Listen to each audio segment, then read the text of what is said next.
এখন আমরা স্নান টান করিয়া গড়ের ঠাকুরে দিয়া তারপরে একটা তালার মধ্যে তেল, এর মধ্যে আবির, সিঁদুর আর কলা, দান দুর্বা, খই, চিড়া, সাবু মানে একটা তালার মধ্যে লইয়া গেলাম পুষ্কুনির মধ্যে।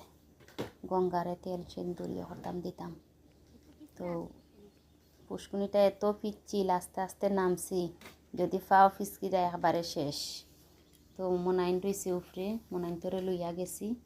তারপরে যাওয়ার পরে গিয়া প্রথমে গঙ্গারে দান দুর্বা দিয়া করলাম, আগড়িলাম। তো আগড়ার পরে গিয়া তেল দিলাম। তো তেল দেওয়ার পরে গঙ্গারে প্রথমে তেল দিলাম, আগে তো আগড়িলাম দান দুর্বা দিয়া, তারপরে গঙ্গারে তেল দিলাম, তারপরে সিঁদুর দিলাম, তারপরে গঙ্গারে সিঁদুর দিলাম। তো সিঁদুর দেওয়ার পরে আরও অনেকজন মানে পুষ্কুনির উপরে